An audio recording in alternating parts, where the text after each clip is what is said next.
everybody, welcome to another episode of Getting From 8 to 9. Today, my guest is Habib Salo. Is that how you? That's correct. Okay. That's it. From Young Nails Inc. And we're going to talk about your journey. So Habib, tell us. So nails, yeah. Kind of weird, right? Like myself and my brother, we run a nail manufacturing business. So got started in it. My mom actually started the company. She was 49 years old. I was out of the house, and she basically raised us. My dad was working 2 jobs. As soon as I was off to college, she started a business. She was like, I'm out. I'm out. And she tried a couple different businesses. She had what was called a post office, etc. It's like a like a mailbox, etc. Yeah, UPS store. This guy walks in and says he wants to rent the back part of her business. She asks him, "What do you do?" He said, "I manufacture cosmetology kits for cosmetology schools." Okay. She literally says, I want to go in with you. I think that's going to be the future. I love cosmetics. I want to do business with you. She decided to pull all the equity out of the house. Business. Oh, out of the house. Out of the home. Okay. That my dad had paid off all these years. He was a mechanic. Okay. So hardworking man, turned wrenches. Yeah. Without him knowing. Go Mom. Yeah, she knew he was gonna say no. Yeah. So she's like, I'm gonna do this. 100%. So she did it. My dad didn't know she was in business. That's how the business got started, was off of that. My mom had it in her, she wanted to do something, always in her to be an entrepreneur. Yeah. So my brother was gonna be a fireman, basically pulls him in. They're off and running. After 8 years, there was a lot of struggle. I decided to join the business. After 8 years, we were hundreds of thousands of dollars in debt. Our home was getting foreclosed on. I pulled my credit cards. I was the only one with good credit. That's it. My dad's ruined, my mom's ruined, my brother's ruined. Yeah. So I unloaded about 60 grand in credit cards at like 22% interest. Yeah. I was officially a partner in Young Nails. Okay. So getting started in the nail business was not part of my plan. Correct. I'm a musician at heart, and but family was really struggling. So for me, it was I don't have a choice. Yeah. Got to help out my family. Yeah. So my company, what year are you guys in right now? We are in, I think, 27 years. We started in 92, so whatever that, 27 years. Yeah, all right. So I'm like at the 8.5 year mark right now. Yep. And started when my kids were, 2010. I don't even know, how old are they? Like 17. A long time ago. 9 years. They were a lot younger. Yeah. And still in elementary school. And my husband was becoming a principal at that time. So I think he was still a teacher, and I made double the salary, and I just couldn't take it anymore and wanted to have something different and contribute in a different way. For sure. So I totally understand that. And I don't see risk, I just jump and totally never look back to see how far, how wide I jumped into something. And my husband is definitely more conservative. So I'm with your mom on not asking, just doing it, asking for forgiveness later. Yeah, she asked for forgiveness. He didn't give it to her for many years. And there was a point where I thought my parents were gonna split. Yeah. But my dad hung in there, and he was able to retire obviously later after we were able to build a business. Yes. But my dad, I was like, wow, props to you. You supported, Yeah, he hung in there with the family, which is amazing. So is this your first foray into business entrepreneurship? Yeah, it was my first. I'm a drummer, and so I was a musician, and I was like basically doing gigs around LA, go to New York, San Francisco, playing in bands. Sure. And so my goal was to be a studio drummer. Okay. Okay. That taught me a lot because so you get rented out with the studio? Is that? Basically, like my dream was if a band, when they go on tour, they basically have a lot of studio musicians like that play the music. Okay. Or to record on albums. Sure. That was my dream. Okay. But I got hurt and I had to decide kind of a different path.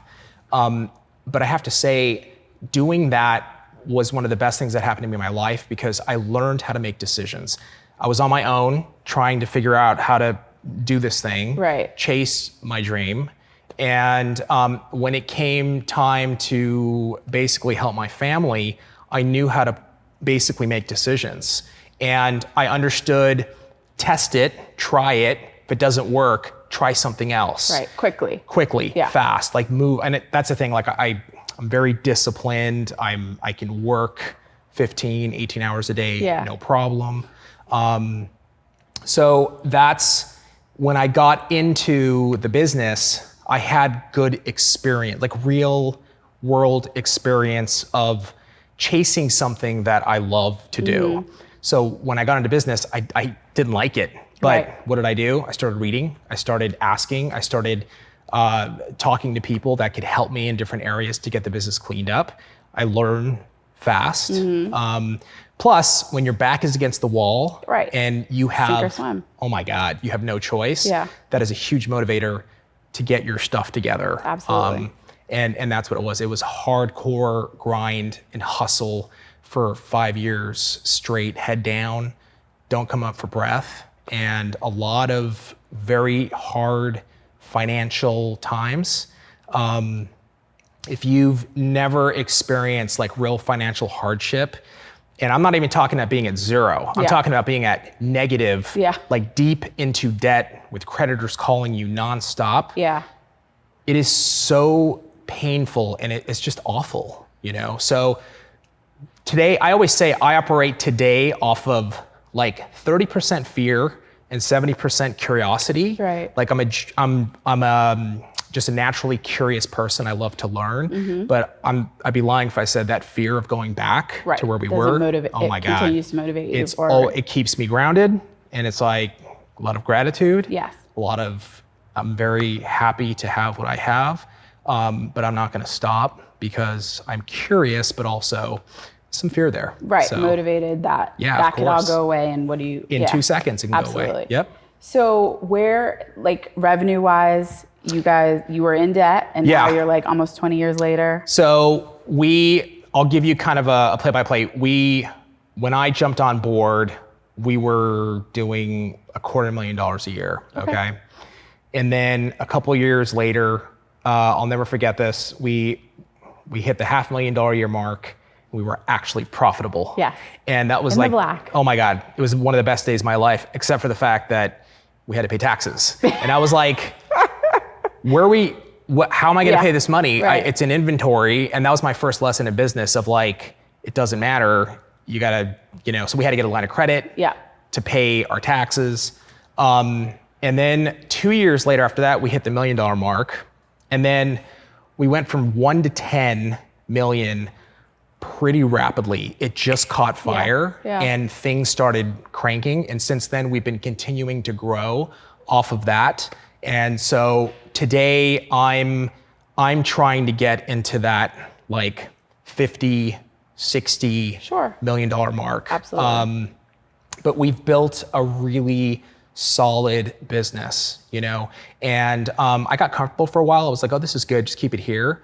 But recently, with all the change in marketing and retail and Amazon and like what's going on in even the beauty industry with digital marketing and advertising, my curiosity has I've seen opportunity, whereas like the big companies, we haven't been able to crack or compete because they have such deep pockets. They owned, advertising for so many years.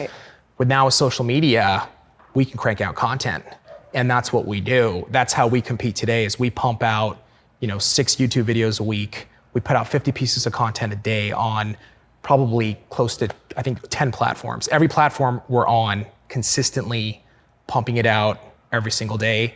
And we're on this like extreme growth path again. Yes. So that's a really long answer to where's your revenue at, but just to kind of give you an idea of the track and where we are. So when you came on and kind of were able to jumpstart the rescue mission, did you have some demands in terms of what your position was going to be, or it's a great question.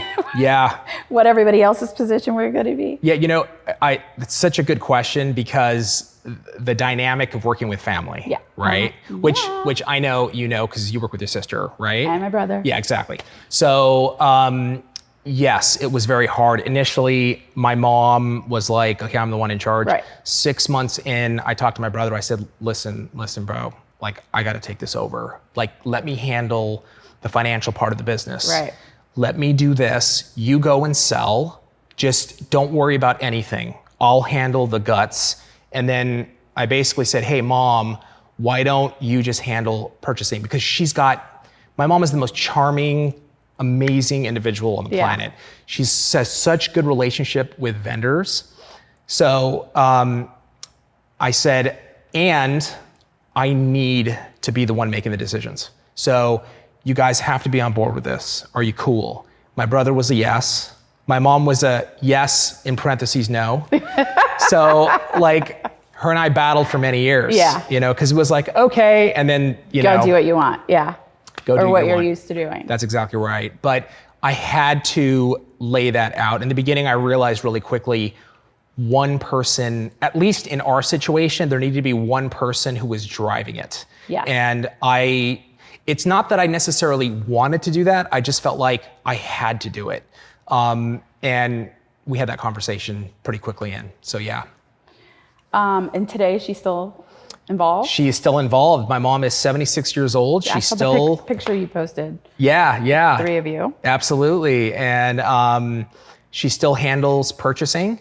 She is a symbol in our company. We're very proud. My mom, immigrant, started the business, woman, very strong woman, 49 years old. I mean, how can that not be inspiring? Yeah. So I think about that today, and I'm 45, and I think to start a business in 4 years, like, my mom is a beast. She's a beast, So it's a great model for me, to know that, wow, I still have so much time to do things. Absolutely, right? And the thought process of a lot of people is, their life is over, like, once they're done raising kids or whatever else. And I'm always telling people, like, we're all going to live until we're 150 now. Like, totally. Go get, you only live like a quarter of your life. Go after it. It's true. So, and your brother, he was happy you were there, happy to have the help? Yeah, there was a relief there, because they were trying to do too much, right? So when I came in, we could separate responsibilities. And my brother is a phenomenal salesman. Like, he's so good, so energetic. And when I told him, just go bring in the cash, he was ecstatic because he didn't want to do the other stuff anyway, right? He had zero interest in accounts receivable, or accounts payable, or operations, or inventory, nothing. Yep. So he was very happy, I literally just told my whole team, like, if you guys CC me on one more email about this, I'm going to kill all of you. That is because hilarious. I hired all of you, so I don't have to be in the middle of this anymore. Right. And it just, like, it's a down. It's not even because there's a problem. It's just it takes me out of being in the mind. Yeah, in the mind frame I need to be to do sales is very different than balancing a budget, right? That's exactly right. And I literally want nothing to do with balancing. I had that conversation about 2 years ago. I finally had the conversation. I said, take me off of all email, because literally my inbox was just like, and I'm like, and then what was happening was people would say to me, but you were on the email, Habib, and I'm like, that doesn't make. I told you I don't. It's impossible. I can't read every email. There's no way. So I completely understand that. Totally relate. And it's not just about finance. It's about everything. I'm just like, guys, make decisions. Like, come to me if it's something critical. Otherwise, I hired you because you're a professional. That's exactly right. Go forth and conquer. Yeah. And I'm not going to yell at you because you made a mistake. That's exactly right. It's hard. So How many people do you guys have now? So we have about 50 employees today. We manufacture out of Anaheim. That's what I was going to ask you next. And we have about 50,000 square feet of manufacturing and office space. And then one whole building pretty much is now studio. It's content creation. Okay. Yeah, so like the setup that you guys have here. Yeah. We have a similar setup where we have a podcast setup. We have a demo station setup for doing nail demonstrations. Right. But we're a media company. We literally consider ourselves today a media company that sells nail products. We no longer think of ourselves as a nail manufacturing company. Okay. My whole goal today is I need people that understand videography, editing, content creation, design, that understand the platforms that can help us grow, because I want to do what I've seen, the changes I've seen to our business going from 5 pieces of content a day to close to 50. Our growth is insane. So I think to myself, we need more content. So I'm looking to bring on people that understand the platforms. And, we hired a social media coordinator. We hired a Facebook ads manager. I'm hiring, I just hired a graphic designer recently. I'm looking for more videographers and editors right now to help me in this content creation. Like the strategy, gather, and execution. It is, yeah. So this decision in terms of considering yourself a media company who sells nail products, come from your, what did you take, 4Ds or the mentorship program with? I took both. Okay. But I took the 4Ds initially. Okay. And then that fed into the Vayner Mentors program. And so the way that it worked was I made the change of, we stopped print advertising. We stopped doing trade shows. I had never heard of Gary Vee at this time. It was more of everybody's on digital. We have to be there, right? Sure. So this is where we're creating 3 to 4 pieces of content a day. We completely changed our strategy. We saw some growth from that. And then a friend of mine was like, hey, have you heard of this guy, Gary Vee? And I was like, no, you should listen to him. Okay, a couple months later, podcast. I'm like, let me check him out. And my jaw dropped. And I was like, oh my God, this is everything that I believe in. And the strategy for our business, I need to learn more. Right. So I made a phone call, signed up for the 4Ds, flew out to New York City, took it, had a conversation with an amazing person, part of Team Gary. His name is Alex DeSimone. And I told him, I said, Alex, I need somebody to look at my content. Can you just take a look at it, see what we're doing?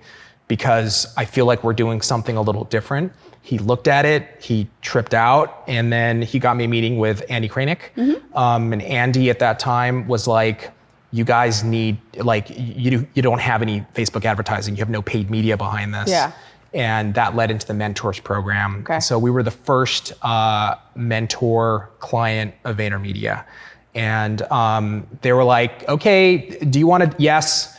And then it's going to be this or yes. I didn't even care. I was like, you guys are the leaders. And I need to, I feel like a little baby in this digital space. So I just, like what you do, I dove in head first. And that's where I got the deep education on how important content creation is. But not only that, the Vayner Mentors program, they go deep into your back end of your business, how to analyze data. They send somebody out to look at our operational efficiency because they have experts in all different areas. Right. And we made so many changes, and it literally our business just started.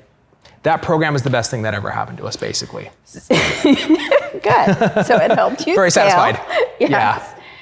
But tell me about what clicked around. We're now a media company that sells nails instead of a nail company who's doing a little bit of media. It wasn't until 9 months in of creating content because we were doing this for 9 months straight, no results. We were growing our social media platforms, but I wasn't seeing sales come through, right? Okay. So I was like, okay, am I spinning my wheels? Is this really I started questioning. 9 months in, we saw this boost in our e-com sales, like a 30% increase. And I was like, this is interesting, okay. Maybe it's a fluke. The next month, the same thing. The next month, the same thing. And so got together with my brother and our team, and we said, this is working. We need to pump out more content, more media. So we started doing that, and then we just kept seeing results in sales. Then when I got into the Vayner Mentors program, they're the ones that were really like, look, Habib, you have to think of yourself like you're a media company now. And initially I was like, but I don't really know a lot about media. And they were like, you're putting out all this content. You're putting out more content than some of our Fortune 500 companies that we work with at VaynerMedia. You're a media company. And I was like, I'm a media company. Okay, I'm a media company. And so I started just telling myself that. But more than anything, we saw the results of putting out, good original content and what that does for your business. And so it's content first, giving education, value, basically giving value to our customers through content, whether it's education or some kind of entertainment. And that, like, always thinking that way in terms of our content is what has resulted in our insane growth in our business. So does thinking of yourself as a media company allow you guys to then open the doors up to sell other things besides nails? Yes, exactly. Great question. We have like a weekly vlog, right? And on this vlog, like, part of my deal is I drink an insane amount of coffee every day. I just do, right? I don't drink alcohol, so I make it up in coffee. In coffee. Okay. So I drink anywhere between 5 and 10 cups a day. So coffee. People kind of engage with that content. So we're thinking, we want to create our own coffee bean. So I'm in the process right now of sourcing somebody that makes coffee, or coffee mugs, and having it something fun and playful for our customers. But basically the way I think about it is, down the line, whatever we want to do, we can drop it into this media machine and eventually pump it out. So yes, in terms of like the long term, I'm thinking that there's definitely more opportunity to grow the company in different paths, not just nails. Yeah.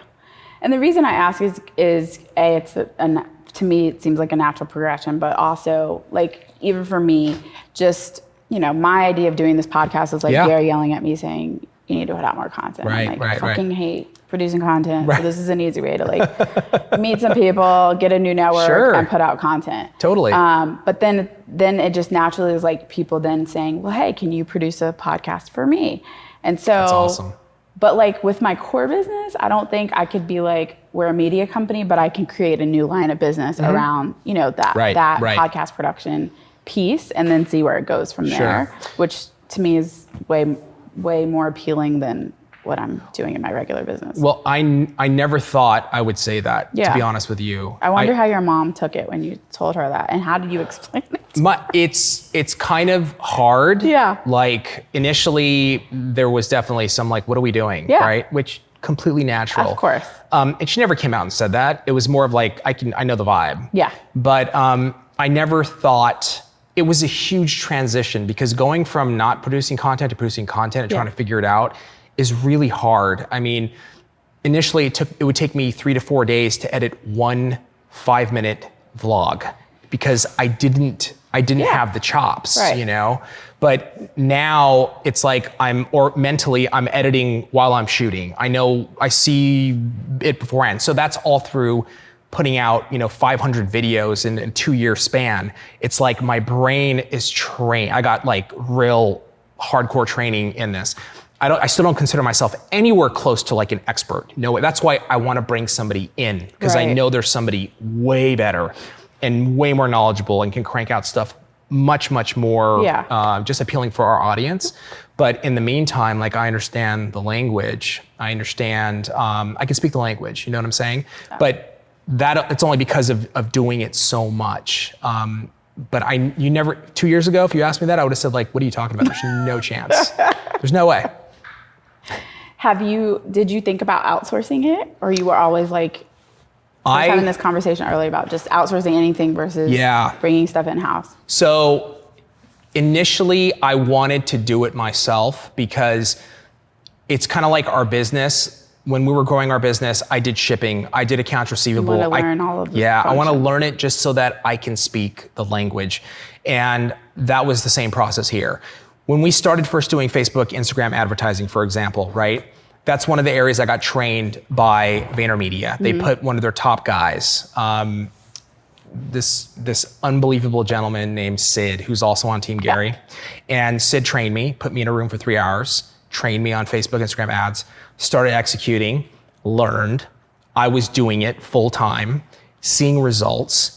And then now I've hired a full-time person. Like I've got somebody that can do it. And when I have conversations with him, it's even better because he doesn't understand my business, but I can tell him, hey, this is the type of content I think will work, or understanding the different. You know how to talk his language. Correct. So he may not know how to talk yours. That's exactly right. And I just have like my approach is just polar opposite because I just have no interest in learning. Sure. That I don't feel like I have time, and B, I just really don't have the desire to do it. So I've outsourced. Perfect. This team right here, Red Wolf Entertainment, and they have taken the time to like understand me, my business, and all of that. That's perfect. Which is great. And there's just some things where I'm like, tell me. But that's the beauty of business, right? There's so many different ways to do it. I like video, and like I'm a musician. That's my background. So art. Exactly. Like when I was in high school, I was a DJ. So like when I put together a video, when I'm cutting a video together, it's very much like mixing a 30, 45 minute cut. When I used to put on, I have two 1200s and I used to mix records in Scratch. It's to me, making video is very similar, like putting together one piece. And music, like when I lay music in and drop it into a video, I love that process. I love finding the right piece and matching it up. And so, but for example, I don't like HR, right? I completely, the guy I outsourced it to is so passionate about it. I outsource my entire finance department. I have a third party that does all of it. So, because I don't have an interest in that, so it works either way, however you go about it, right? And there are metrics you can put in place if you don't know, like if you don't have the desire or the time to learn something new, you can always figure it out by putting some SLAs in place. And totally. Different ways to do business. In this case, you're outsourcing it, that works too. So it all can work. So what's your strategy right now to get from where you are to like 50, 60 million? 100. So 100 that's like the sort of North Star, right?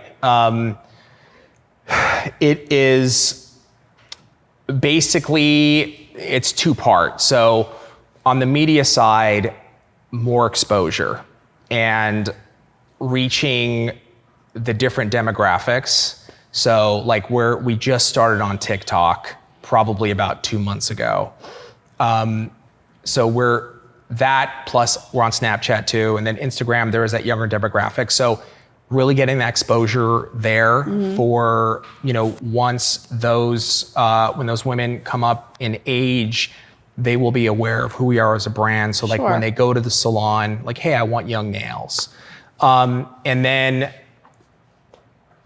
basically putting out more content, innovating our content as well, continuing to innovate our content, test what works, what doesn't. But the general strategy is just more exposure through content creation, because we've seen it work so far. And if we continue to go at the pace that we're going, maybe in 5 to 7 years, we'll hit that, $40, $50 million mark. But I don't have like a specific timeline. Okay, that was my next question. Yeah, it's not like in 5 years I want to be here. I mean, I'd be lying if I said I don't say that mentally to myself, but I try to relax and like calm down. Like that's an insane number. And it's really hard to get there. But more content media, really build out our media department so that we can pump out more content in-house. And then also internally, we really have to be able to scale with that, just making sure we're bringing the right people on the operations side. We have a great team right now that can handle it. And then also innovation. In a product innovation, we've always been kind of the leaders in the nail space. Okay, tell for everybody who doesn't know what you guys are manufacturing. What are you manufacturing? So we manufacture professional nail care products. So acrylics, gels, gel polish, nail polish, nail files, anything a salon uses to do a manicure, pedicure, or enhancements, we manufacture all of those products. We do some private label as well for some larger companies. Our traditional, like we were a distribution company previously. So through like Sally Beauty Supply and Ulta and companies like that, our products were distributed nationwide. But we very much changed our strategy to direct to salon. So we are very aggressive direct to salon, and that's the part of the business that we're focusing on to grow, to get us to that level. And we've done some analysis on like our market penetration. We really don't have a lot of market penetration, which was kind of shocking to me. So like if we concentrate on that a little bit. Correct. We should be able to get a nice rhythm going.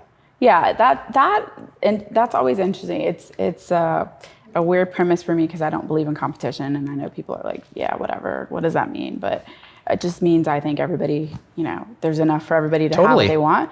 But in terms of market penetration and who your competitors are and how much market share, there's just so much market share in every industry. And you're already doing, tens of millions of dollars, and then you look and you're like, oh, but that's peanuts to whoever the next person huge company. is. Huge company is. Any like plans for doing like any affiliate kind of things or partnering with? We're totally getting a celebrity spokesperson, like stuff like that. We're so open to all different avenues. We've kind of walked down the path of celebrity a little bit, just kind of like inquired in those areas. Right now, we're very much like influencers for us is kind of today's like, celebrity in the beauty space. So we're working with a few like kind of high profile nail technicians or about to work with them very soon. And then we work with a lot of influencers like, between let's say the 10 to like 50,000 follower level. But you're talking like celebrities, we'd be open to anything and everything for sure. I think that's an interesting path. And we're open to it. I'm always looking for like, how can I get there the fastest? Because I got other shit to do. So I just, can we stop playing games and, let's go. Let's get the elite package. What's going to get me there? Whether it's money, whether it's, tapping into somebody else's flow that's already in a position. So like in the government contract space, there are quotas that the federal government passes down to agencies, and they have to work with small businesses, right? And so under that small business umbrella, there's woman-owned businesses, veteran-owned, service-disabled, veteran, minority. And they have percentages that go along with all of those. And so they flow those down to the agencies flow those down to the prime contractor. So if it's a big defense contractor like Lockheed or Boeing, they have to submit a plan every year that says we're going to meet these goals that the government has pushed down. So 26%, 23%, something like that. And so that has a natural progression that looks like doing mentor-protege kind of things. Situations, agreements, and they're formalized, and the Small Business Administration like endorses them, but then there's informal ones as well. And so is there anything like that you guys have where not necessarily formal, but like the large businesses need to, work with smaller businesses or would want to mentor you just because? Not To my knowledge, I'm not familiar. Yeah. To be honest with you, I haven't maybe done a lot of research in that area. Yeah. Should probably take a peek and see what's there, because if there was something available, it'd be very interesting. Absolutely.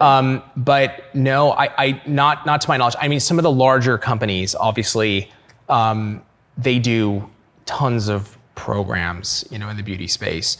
I don't know if there's anything specific to like small businesses like us. I know with like salons and they do, different types of like grants or scholarships or, what I know they have tons of programs. I don't know the details of them. I'm just like literally talking out of my. Sure. But probably something I should look into and research. We're so open. Yeah, because even on the commercial side, a lot of them have corporate social responsibility programs. Yeah. Where they have the same kind of thing set up where there may not be like teeth behind it in terms of enforcement, but they try to do it because their shareholders want them to. Of course. But like if you wanted a mentor in this space, would you be able to find one? I feel like an informal one, just like to give you advice, like who's already grown a business like yours. So I feel like I have that right now with like in the Vayner Mentors program. If I need to pick up the phone and call, like James Orsini, for example, who is the president of the Sasha Group, and they handle the Vayner Mentors program. He is an incredible person. I can pick up the phone, and I have on many occasions where we have an issue or a problem, some challenge, and he just guides me. And thank you, James. Cool, got it. Yeah. I'm off and running. I kind of look at, Gary also as a. I've had multiple conversations with him. He's just obviously an amazing human being. Yeah.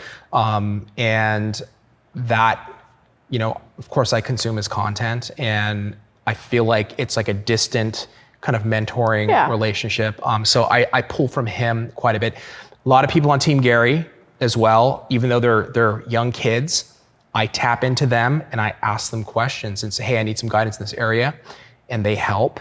So I really feel like I have a lot of guidance when I need it from the Vayner Mentors program. I've made such great relationships there from so many. I mean, a lot of people that I'm even naming that are part of the program, who help me, when I need it. Mm-hmm. And they're such kind people. It's like anytime you have a question, let me know. And I do. I tap into it, and they always come through.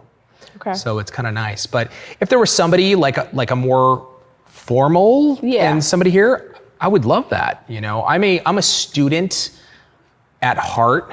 Like that's why I loved school, because I love to learn, and I love the competitive part of school too, especially college. Where it's like we're only giving out 10% A's, and I'm like, oh God, you and my daughter get along famously. I'm like the polar. I'm not probably like your brother. Yeah. My brother hated school. I love the competitive part of it. Like it's like a challenge. But I'm always open to like, any type of mentoring relationship. I would love that. Okay. Yeah, no, I'm always curious how other people are doing things in other industries and how easy it is to do stuff. And I think in ours, we take for granted that that's just something that's like expected. Right. And so, they have all kinds of events all the time where you can kind of do that. So. Sure. We were talking about, obviously the point of this podcast is about scaling. Sure. So I want to kind of ask you about scaling two different ways. The backstory, kind of when you got into the black, how you scaled originally, and then after you got to the point where you decided to start using digital social media, how you scaled that. Okay. So initially, we were looking to, obviously wanted to grow our business in the beginning phases. And so what we did was we said, we can't compete in the United States. The United States is way too saturated. It's way too saturated. So we had this idea of, why don't we go international and let's check out the markets there. So we did trade shows where these beauty trade shows brought in a lot of international. So like the one that comes to mind was there's a huge show out in New York at the Jacob Javits Center. We started to meet a lot of international. So our whole focus was, let's go international because the competition is way less. The nail industry at that time was US dominant. Japan was pretty mature at that time too. Okay. Certain parts of Europe, but not by far America was there. Oh yeah, it wasn't even close. So there was opportunity there. So that's what we did. We started focusing on picking up international distribution. We found a couple amazing distributors. Their first one was in the UK, and we'd go out to trade shows there. Other international in Europe would come to that show. Who's this young nails brand? Mm-hmm. We'd get hit up. Our whole focus was more international distribution. So over a 5-year period, we basically expanded to like 40 countries in a 5-year period. Okay. And that allowed us to, obviously grow our revenue pretty quickly. Mexico too was a massive, we still have that business today. It's a massive market for us. So that allowed us to grow our business. And then internally, I had no idea how to hire people. Yeah. It was like this. Do you know somebody that needs a job? I was asking, my uncle was our only employee. Okay. So I asked my uncle, hey, do you know somebody that needs a job? Yes, I do. Brought him in. He started. Does he know somebody needs a job? Brought him in. Yeah. And then a friend of my dad's had a son that needed a job. Brought him in. So it was starting with like friends network initially to start, and then their friends, and then their husbands or daughter or whoever. That's how we brought in people quickly that needed jobs. And then after a certain point, we just went on to like posting, whatever the traditional way to like interview and bring people in. But that is how we saw a lot of opportunity internationally, and that grew our business very quick to the point where we had the money then to advertise in the trade magazines here in the States. We started getting, kind of a presence here, and we started opening up distribution here in the States. And that's how we grew our business it was a good solid, I'd say 12-year strategy. And also our goal was to get into distribution. So we got into, it was very hard, but we got into the major distributors for beauty products here in the States. Sure. We did that we saw what a lot of people were doing. They were just trying to go in and sell their products to these distributors to carry it. We actually analyzed all these distributors, and we looked at what don't they have? Where's the gap? Where's the gap? What are they missing? Mm-hmm. And we came in and said, here's a set of products that we think will be good. It's not going to cannibalize. You're not just trading dollars, but it's actually going to expand and bring in a new customer that you currently don't have, which will actually grow your business. Distribution, yeah. Exactly. And their eyes lit up. And so you get into one. Yeah. Their competitor wants your brand too. So we got into the competitor, and then it started distribution grew that way. Into digital. Yes. So when we started on the content game, for me, it was, we were spending $30,000 a month on print advertising, okay? We were spending about $800,000 a year on trade shows. Our revenue was slowly declining. Mm-hmm. We saw no change. Correct. Okay. So I called the magazines and I called the trade shows, and I would say, look, we're thinking about pulling out. Their answer is, you shouldn't do this because people are going to think that you disappeared. Your business is going to tank even more. You're going to be in a lot of trouble. So I said, screw it. And I just ripped it anyway, because I believed in, my brother and I travel so much for our international business. Yeah. Every time we're walking through airports, everybody's on their damn phone, So I said, Greg, this is where we have to be. We've got to be here. So we started creating, basically how we got into content was my art director was like, hey, you should see this vlog. It's really interesting. It's this guy, his name is Casey Neistat. Look what he does. And I saw this and I was like, what in the hell am I watching? Yeah. Why am I so fascinated by this? This is an incredible way to communicate. So he was like, we need some kind of business vlog That's kind of how we started creating the content. Saw no results for 9 months, I was mentioning. And then we saw this pop, right? Kept creating content. Were you doing paid at that point? I was doing paid and had no idea what I was doing. Okay. I was burning money, like running, boosting posts. Yes. Had no clue what I was doing. But we were still seeing this growth out of just creating all this content, okay? So our direct to salon business grew 30%. 6 months later, it doubled, okay? Then we got into the Vayner Mentors program. I got trained on Facebook and Instagram advertising, and I'll never forget this. In June, we were doing our direct to salon business, e-com, right? This one channel was doing very solid. As soon as I implemented Facebook, Instagram ads, it doubled. It literally doubled in business, and it stayed at that level. Then we did a Black Friday sale when Black Friday came, and we did as much in a 3-day period as we did in a traditional month. It started to explode. Yeah. And then this year, just in January, we saw another huge bump. And now it's like, what happens is we keep pumping out the content game, and we keep reaching these new levels. And then we have these big like sale or promotion like a Black Friday. Right. And then you're running campaigns. Correct. We're running tons of ad campaigns. Yeah. And we just continue to see it grow. So the paid media is a huge part of our strategy. And the way that we're not just throwing money blindly at it, but it's very detailed. You know, we have a campaign to prospect new clients. We have a campaign to retarget people that have visited our website but have never made a purchase, right? And then we have a campaign to remarket to people that are customers and to bring them back to continue to buy more products. And so everybody understands these are not individual consumers. These are salons. You are marketing to and are coming and purchasing. That's exactly correct. So these are professionals. Yeah. Now there is an overflow of the at-home. You do have a consumer. We do have that people can buy. No. Okay. but they buy it anyway. Oh. So it says professional use only, and then It is for professional use only, but we can't stop somebody from buying our product. Right. You just in today's world, Yeah. you can't.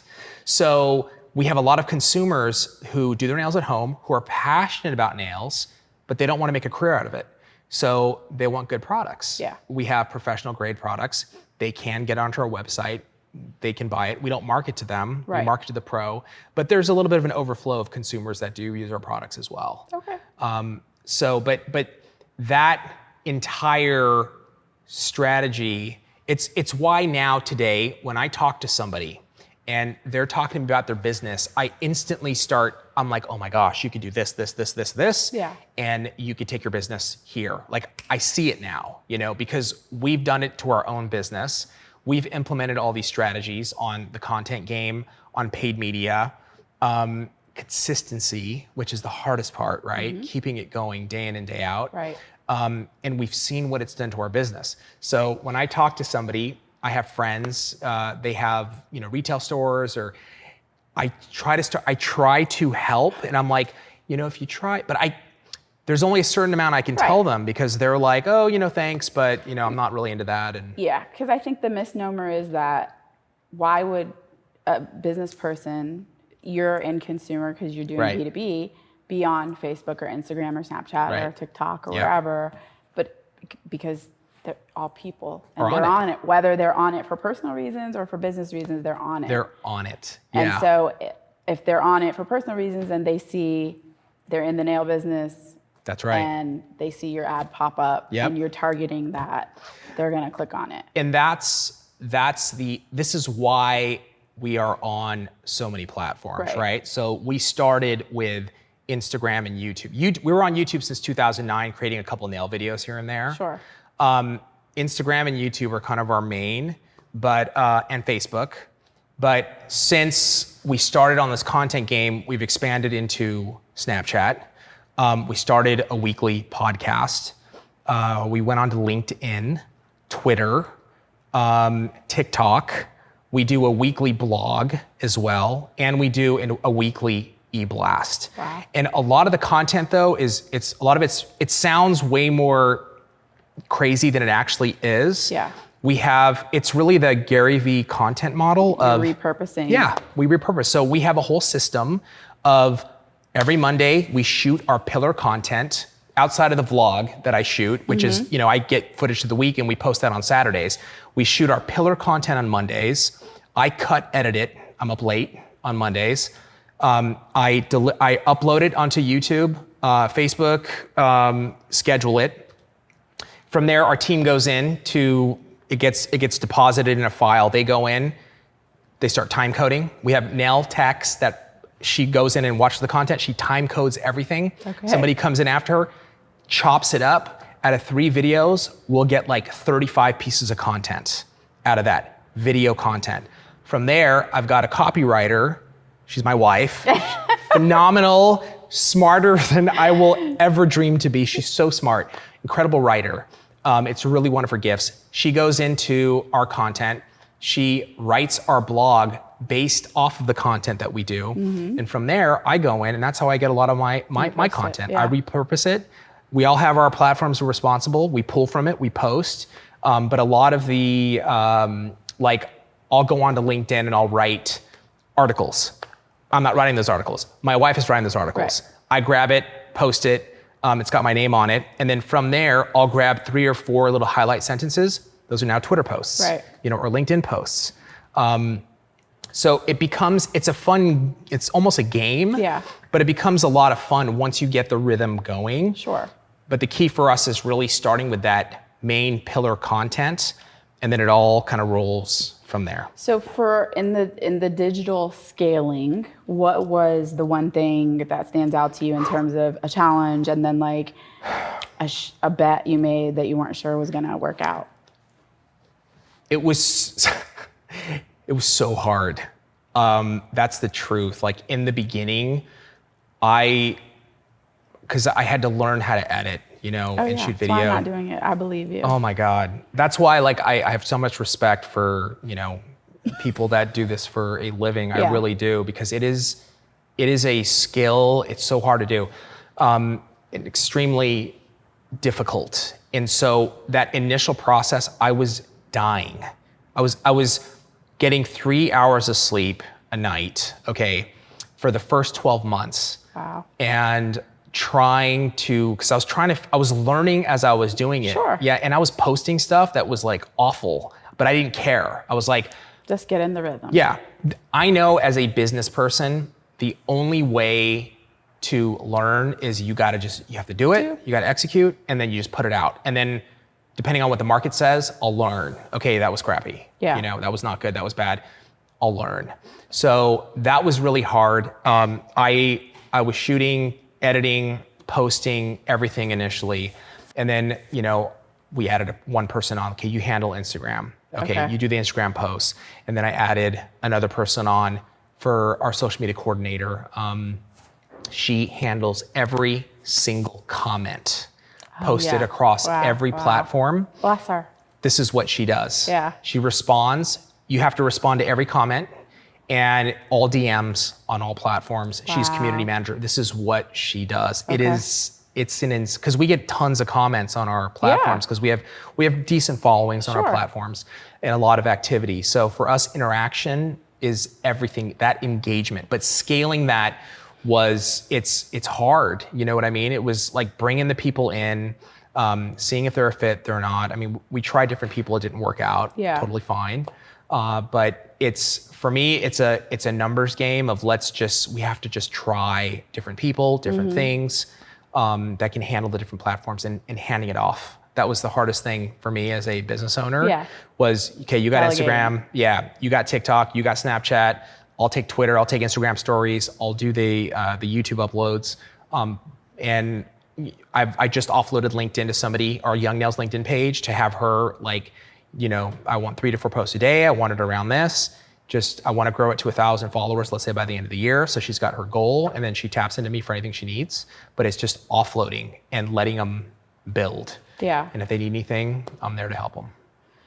So because I think this is an interesting point to kind of circle back to is so in terms of followers across all the content, where's your biggest following? Our biggest following is Instagram. We have, I think, 491,000 on Instagram. And then I think YouTube is next. YouTube, we have 213,000 on YouTube. And so has the growth of followers correlated with the e-commerce scale? So that's a good question. I would say we never dreamed that our e-com business could grow this fast and that much in such a short amount of time. Sure. I would say it happened more than our following on these platforms. Because we've gone in some overall from before we started content. So we've almost 8x'd our e-com business. Wow. Okay, in a 2.5 year period. So that's huge. I haven't 8x'd my Instagram following or YouTube. The thing about that too that's really interesting that we've come to terms with, initially I was totally obsessed with, I want to build the following. I want to get followers. I want to get likes, comments. Like it was all about, all that engagement. And I was starting to let's make content like really just, it was all about, is it going to get likes? Let's do these things, these kind of crazy things to get likes, followers. And that's just not the case anymore. The way we think about content is it going to benefit the person? Truly, regardless if it gets likes or comments or views, is it going to benefit? And then the people that are consuming, is there a chance that they will turn into customers because they've been so impacted by our content? Here's a perfect example. We have our podcast that we do weekly. We call it the Biz Talk. It's on the nail business. Right. It's the business side. It gets the really low views on our page, right? A lot of the nail demos get higher. They'll get 12, 15, sometimes 20,000 views, right? Okay. These Biz Talk, 1,500, 1,200, maybe 3,000, 4,000 max. When I go to any event, the number one comment I get is, thank you for doing that podcast. That has changed my life. The advice you guys give. Right. So what I've learned is, even though there's 1,500 people, they are super engaged. They're so engaged, they're tuned in, and they probably have turned into customers. And that for me is the real gold, are we able to somehow monetize convert them without selling them on the content, right? Like giving them value, and then it comes into. And then it turns into a sale. Correct. Okay, perfect. Anything you would like the audience to know? I would just say this, my number one thing is, if you are in business, you have to get into the content game. I'm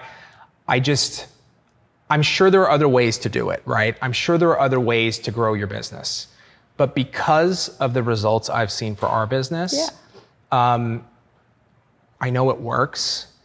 And I would very much encourage any business owner, to get into, really start learning and doing the research on how to create consistent, regular content. It is not easy to do. It's not like doing print ads where, you prepare 3 months ahead of time, you have a designer that whips up your ads and it goes in. This is a totally different muscle that you have to flex. Yeah. And for us, it's about speed, and consistency. But the number one thing I really try to tell a lot of business owners is all of our salons that we work with, even these salon owners, I say just try to do one piece of content a day, even an Instagram post, but get that consistency going and start to build it and learn about how to create content, create your own show, whatever that is, get into that consistency of content creation, I think it's vital, and there's no question that it will impact your business if it's done correctly. Yeah. So your podcast, last question. Yep. Your podcast right now, Biz Talk, is the inner workings of the business, which I think is fabulous because not enough people are actually talking about tactical business stuff. Will you do something like this? Interview people? Oh yeah, all the time. Glam Squad. You're doing that already. So we bring in like nail professionals. We'll bring in like I've brought in people from the Sasha Group to interview from VaynerMedia to bring to our audience of because it's mostly nail professionals of what they should be doing strategically, content creation. If they want to get into paid ads, all that stuff. Anybody that can bring value to our audience, 100%, we bring it on. Most of the time, it's me and call him like my co-host. She's our general manager. She's so knowledgeable about the salon business. And so we get a lot of our content is derived from, we get questions from our audience and they want us to talk about this topic because it happens in salon so much. Yeah. So that's how a lot of our content creation, the ideas come from. But absolutely, anybody that has interest in coming on, we always welcome to bring on and bring value for sure. So we've talked about scaling financially, scaling resources. Yep. Now let's talk a little bit about mindset. Yeah. And how that has grown over the last 20 years. Yeah. So it's a great question. I got my first lesson in mindset was when I came into the business, and this is what's trained me to make all the changes we've had to do today. Sure. But the first lesson I got was when I came into the business, we had money owed to us, okay? And so we had accounts receivable. So I went in and I talked to my mom and said, why do all these people owe us money? Oh, they'll pay, don't worry. So I got to collect money, right? I got to be accounts receivable. I got to do collections. Yeah. It sucks. And I was terrified of money. I always prided myself on, I don't ask people for money, you know? You're a creative. Exactly. You don't do that. I don't do that. I don't have to do it. I don't want to do it. I had to pick up the phone and I had to call the first customer and say, so, hi, so-and-so, you owe us like $300, just want to see, I'll pay you when I get it, hang the phone up on me, totally intimidated me. Yeah. I was terrified. But the thing was, like, my mindset at that time was I came to the realization, if I don't do this, we are in trouble. We're done. Yeah. So I got into the thinking of, I have to practice this and get good. So I picked up the phone, did it again, so uncomfortable collecting money. I got to the point where I was an accounts receivable machine. Yeah. I started liking it. I started liking the somebody owes us money, no problem. Get them on the phone. Let me get them on the phone, talk them through, and even sort of setting that hard line of like, look, if you don't, we can't ship out the products. Right. We want to have this relationship with you, but at the end of the day, we both have to do our part. So I started understanding like the language involved of how to communicate. Yeah. That gave me so much confidence in the ability to change when I need to change in business. I had to do it there in like the place I was most scared.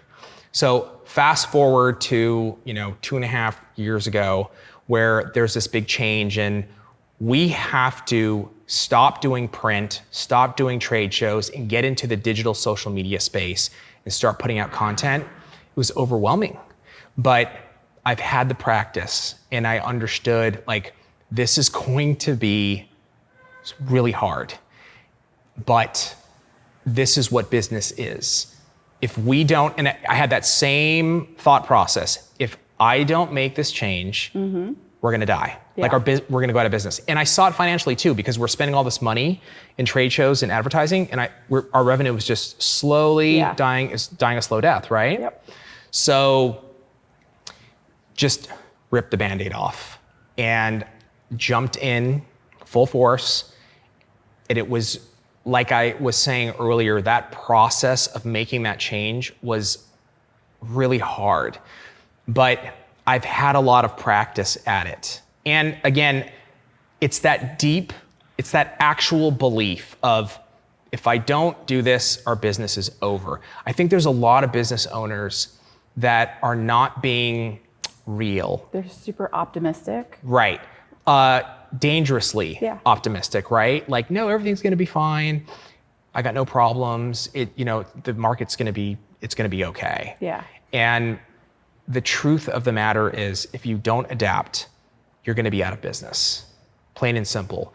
Where everything is going, what Amazon is doing, how we consume media. My kids don't even watch television today. No, it's right? on their phone. They're on their phone, YouTube, where all the latest trends. My daughter, she's 9 years old. You know, she tells me, Dad, I heard this song on TikTok. Yeah. TikTok. Everything is TikTok. I got to be on TikTok. You know, like, which is good for you. It's good for us. You're a musician at heart, right? Totally. And beyond that, it's like, we have to be there. Yeah. So it's a completely different way of thinking from traditional media into digital, because digital is like volume, it's more reps, there's testing and learning, there's experimentation, but also there's the ability to track. You can actually see what's working. The conversion rate. Yeah, and what's not working. Like, for example, when we run an ad campaign, okay, my guy calls me up. He's our ads manager. Habib, I need creative. Okay, what do you need? Give me, we're gonna be prospecting. So I need something that's gonna basically communicate, introducing somebody to the brand.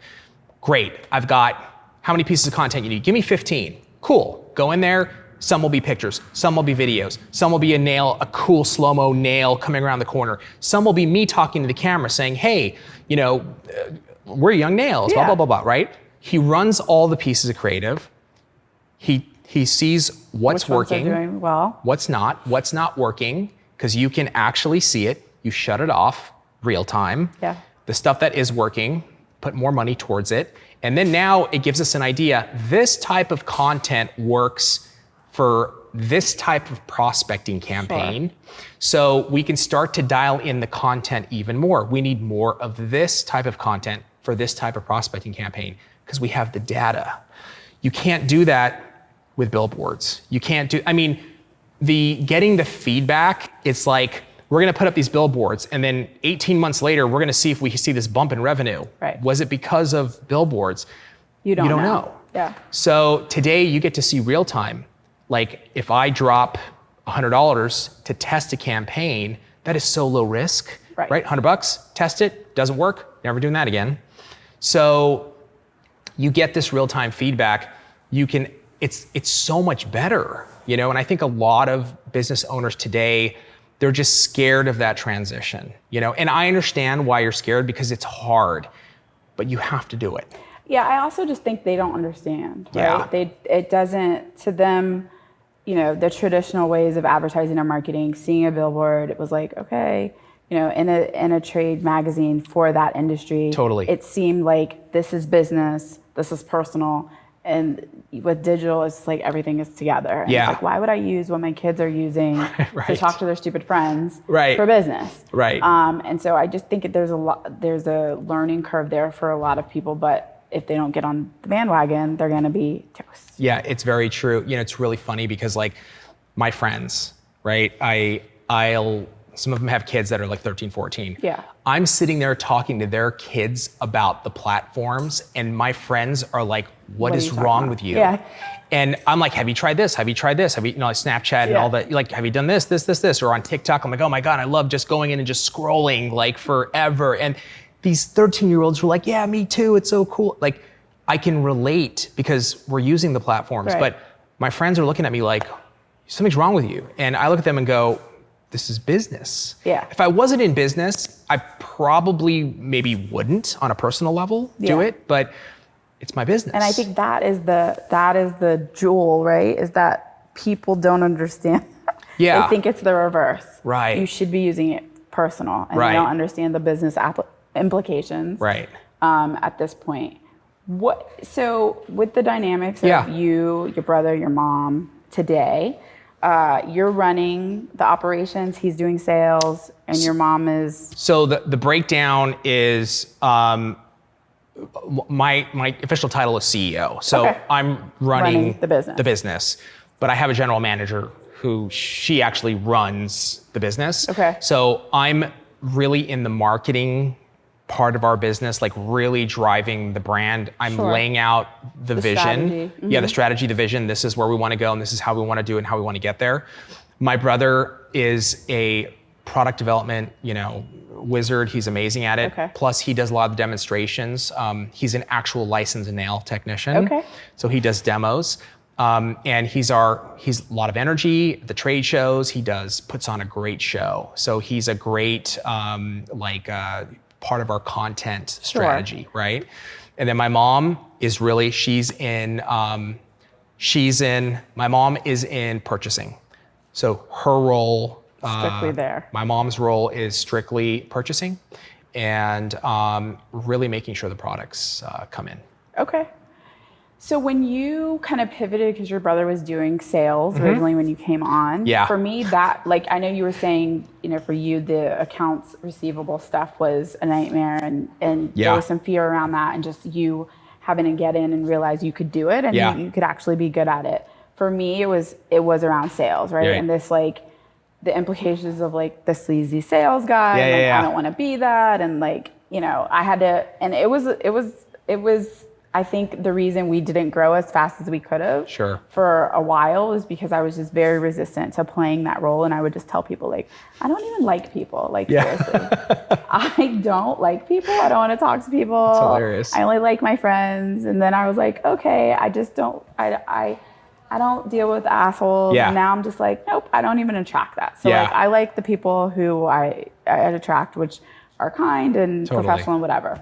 But it took, 6 years for me to get over the fact that I could sell and I was actually good at it. Right. And it wasn't the connotation of the sleazy salesperson. It was, I am providing a service and I'm helping you solve something. Totally. And once I kind of stepped into that role, then everything just kind of took off. Yep.